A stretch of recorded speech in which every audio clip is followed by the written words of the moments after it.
Good morning 11th class students. हम पढ़ रहे थे अनुभाग 4। हमारा टॉपिक चल रहा था औद्योगिकी क्रांति। औद्योगिक क्रांति इंग्लैंड में हुई, इसके लिए बहुत सारे तर्क और वितर्क लोगों ने दिए। इतिहासकारों ने भी अपने अपने मत दिए। इसी का आज हम टॉपिक पढ़ेंगे, औद्योगिक क्रांति के विषय में तर्क और वितर्क। 1970 के दशक तक इतिहासकार औद्योगिक क्रांति का जो शब्द था, औद्योगिक क्रांति शब्द का जो प्रयोग था, वो ब्रिटेन में 1780 के दशक से 1820 के दशक के बीच में हुआ। औद्योगिक विकास और विस्तारों के लिए किया जाता था इस शब्द का प्रयोग, लेकिन बाद में इस शब्द का प्रयोग को चुनौती दी गई। कारण था कि ये औद्योगिक क्रांति जो थी, वो समय जब उद्योगों के विकास के लिए इसका प्रयोग किया गया था, उस समय ये विकास धीरे धीरे हो रहा था। तो इसे क्रांति क्यों कहा गया? दरअसल उस समय औद्योगिकरण की जो प्रतिक्रिया थी वो धीरे धीरे चल रही थी, तो इसको हम क्रांति कहें तो ऐसा नहीं कहना चाहिए। ये ऐसा इतिहासकार मानते हैं कि वो जो प्रक्रिया थी वो धीमी थी, इसलिए इसे क्रांति कहना ठीक नहीं है। इनके द्वारा जो पहले से मौजूद जो प्रक्रिया थी, धीरे धीरे आगे नए स्तर तक उसको लाया गया, उसमें बहुत अधिक समय लगा।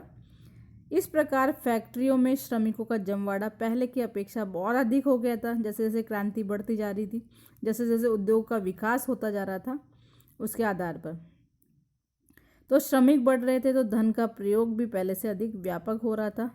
19वीं शताब्दी के रूप में काफ़ी समय के बाद, यानी 19वीं शताब्दी शुरू हो गई थी, उसके बहुत समय बाद इंग्लैंड के बड़े बड़े क्षेत्रों में कोई फैक्ट्रियां और खाने उस समय नहीं थी, इसलिए औद्योगिक क्रांति शब्द अनुपयुक्त समझा गया है इतिहासकारों के द्वारा।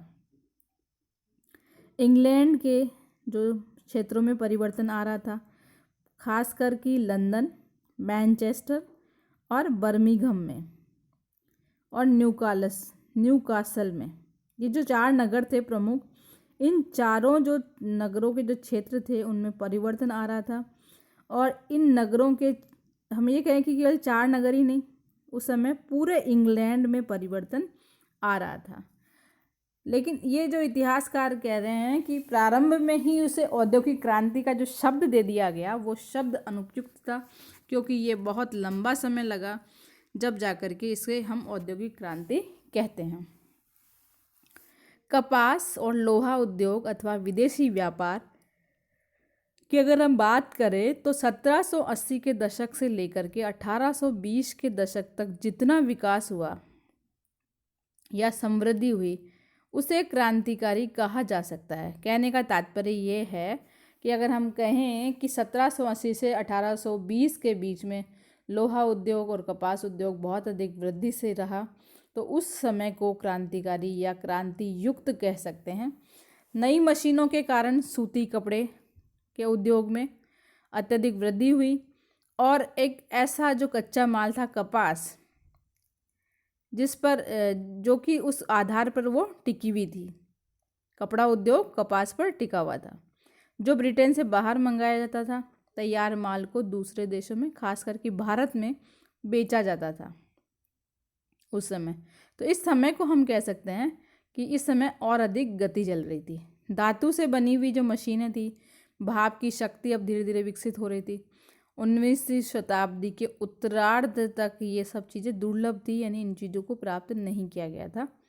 ब्रिटेन के आयात और निर्यात में 1780 के दशक में तेज़ी से वृद्धि हुई। लोग यहाँ से सामान खरीद भी रहे थे और यहाँ से मंगवा भी रहे थे, आयात और निर्यात दोनों कर रहे थे। इसी कारण से ये आयात और निर्यात, ये 2 प्रमुख कारण थे। जब अमेरिकी स्वतंत्रता संग्राम भी उस समय चल रहा था, उत्तरी अमेरिका के साथ जो व्यापार था वो धीरे धीरे फिर से शुरू होने लगा था, क्योंकि अब स्वतंत्रता संग्राम से लोगों में जागृति आ रही थी, कुछ मशीनें बन रही थी, कुछ यहाँ उद्योगी और मशीनीकरण का और अधिक विकास हो रहा था।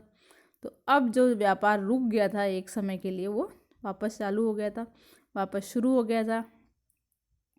इस वृद्धि को तीव्र कह करके अंकित किया गया, क्योंकि जिस बिंदु से उसका प्रारंभ हुआ था वो वास्तव में बहुत नीचे तक था। कहने का तात्पर्य यह है कि उस समय हम ये कहते हैं कि अचानक वृद्धि हुई या अचानक उद्योग बढ़ने लगे, ऐसा नहीं था। ये प्रारंभिक था कि जिस समय 1780 के दशक में तेजी प्रारंभ हुई थी शुरू में।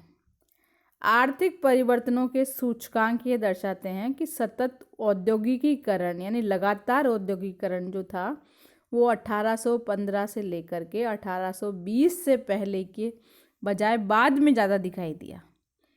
यानी हम ये कहें कि 1815 से पहले औद्योगिकीकरण बहुत अधिक हो चुका था, औद्योगिक क्रांति हो चुकी थी, ऐसा नहीं था। 1815 और 20 के बाद अधिक परिवर्तन दिखाई दिए गए। वास्तविकता तो यह थी।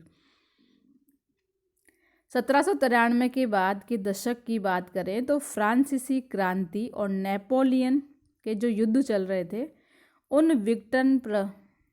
विघटनकारी प्रभावों से भी हम ये अनुभव करते हैं कि उस समय क्रांति नहीं थी, औद्योगिक क्रांति इतनी विकसित नहीं थी क्योंकि सभी युद्धों में फंसे हुए थे।